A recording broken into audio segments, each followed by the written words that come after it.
1500 மனம் கவர்ந்த பாடல்கள் அடங்கிய கீபேட் கார்வா மொபைல்.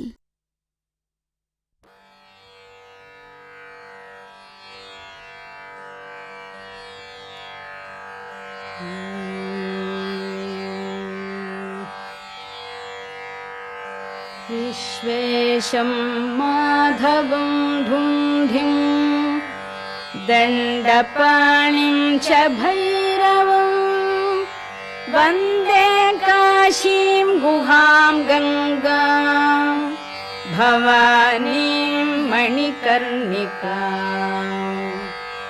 उत्तिष्ठ काशी भगवान् प्रभु विश्वनाथो गङ्गोर्मि सङ्गति शुभैः परिभूषितोऽब्जैः श्रीढुण्ढि भैरवमुखैः सहितान्नपूर्णा माता च वाञ्छति मुदा तव सुप्रभातम्। ब्रह्मा मुरारी त्रिपुरान्तकारिः भानुशशी भूमिसुतो बुधश्च गुरुश्च शुक्रश्च शनिराहुकेतवः कुर्वन्तु सर्वे भुवि सुप्रभातम्। वाराणसी स्थित गजानन ढुण्ढिराज तापत्रयापहरणे प्रथित प्रभाव आनन्दकन्दलकुल प्रसवैकभूमे नित्यं समस्त जगतः कुरु सुप्रभातम्। ब्रह्मद्रवोपमित गाङ्गपयः प्रवाहैः पुण्यैः सदैव परिचुम्बित पादपद्मे मध्येऽखिलामरगणैः परिसेव्यमाने श्रीकाशिके कुरु सदा भुवि सुप्रभातम्।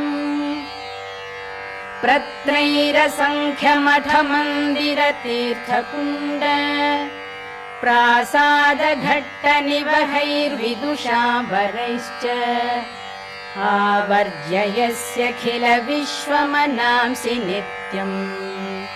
श्रीकाशिके कुरु सदा भुवि सुप्रभातम्। केवानरानुसुधियः कुधियो धियो वा वाञ्छन्ति नान्तसमये शरणं भवत्याः। हे कोटि कोटि जन मुक्ति विधान दक्षे श्रीकाशिके कुरु सदा भुवि सुप्रभातम्।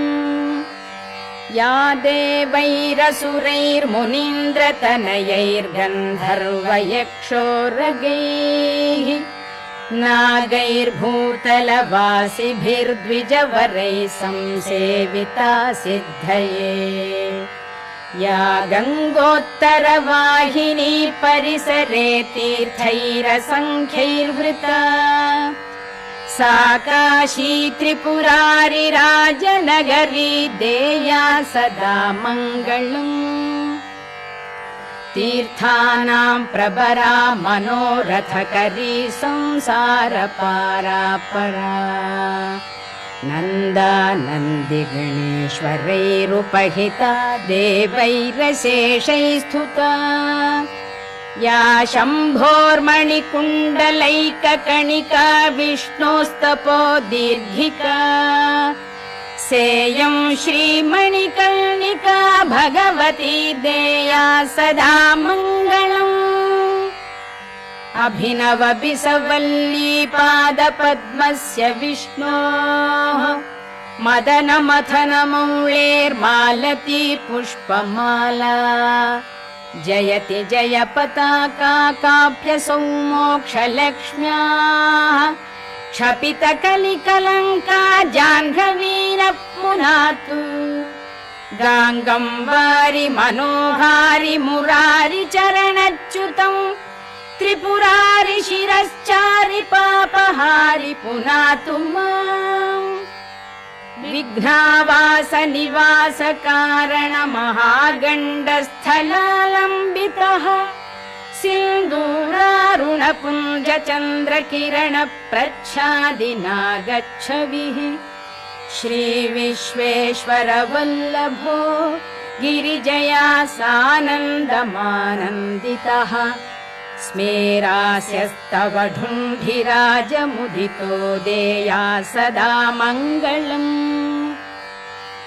कण्ठे यस्य लसत्कराळगरलौ गङ्गाजलं मस्तके वामाङ्गे गिरिराजराजतनया जाया भवानी सती नन्दिस्कन्दगणाधिराज सहित श्री विश्वनाथ प्रभुः काशी मन्दिर संस्थितोऽखिल गुरुर्देया सदा मङ्गलम् देया सदा मङ्गलम्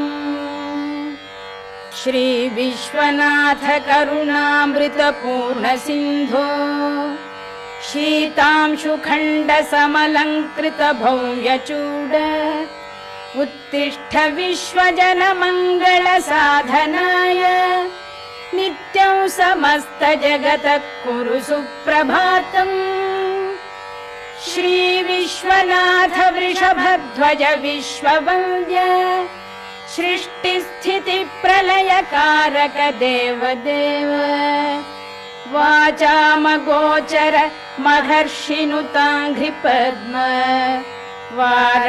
वाराणसीपुरपते कुरु सुप्रभातम् श्री विश्वनाथ भवभञ्जन दिव्यभाव गङ्गाधर प्रमथ वन्दित सुन्दराङ्ग नागेन्द्रहार नत भक्त भयापहार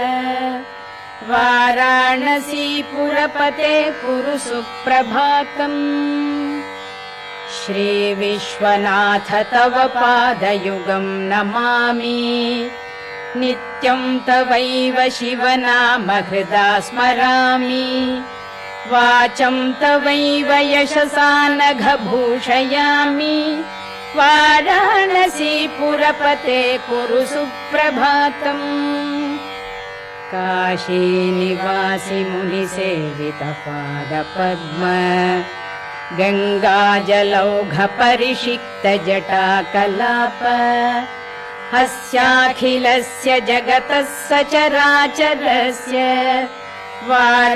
वाराणसीपुरपते कुरु सुप्रभातम् गङ्गाधराद्रितनया प्रिय शान्तमूर्ते वेदान्त वेद्य सकलेश्वर विश्वमूर्ते कूटस्थ नित्य निखिलागम गीत कीर्ते वाराणसीपुरपते कुरु सुप्रभातम् विश्वं समस्तमिदमद्य घनान्धकारे मोहात्मके निपतितं जडतामुपेतम् भासा विभास्य परया तदमोघशक्ते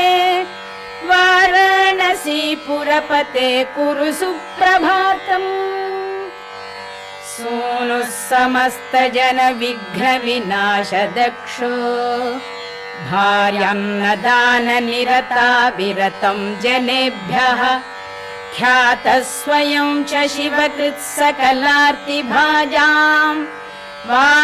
वाराणसीपुरपते कुरु सुप्रभातम् येनो नमन्ति न जपन्ति न चामनन्ति नो आलपन्ति विलपन्ति निवेदयन्ति तेषामबोध शिशुतुल्य धियां नराणाम् वाराणसीपुरपते कुरु सुप्रभातम् श्रीकण्ठ कण्ठ धृतपन्नग नीलकण्ठ सोत्कण्ठ भक्त निवहोपहितोपकण्ठ भस्माङ्गराग परिशोभित सर्वदेह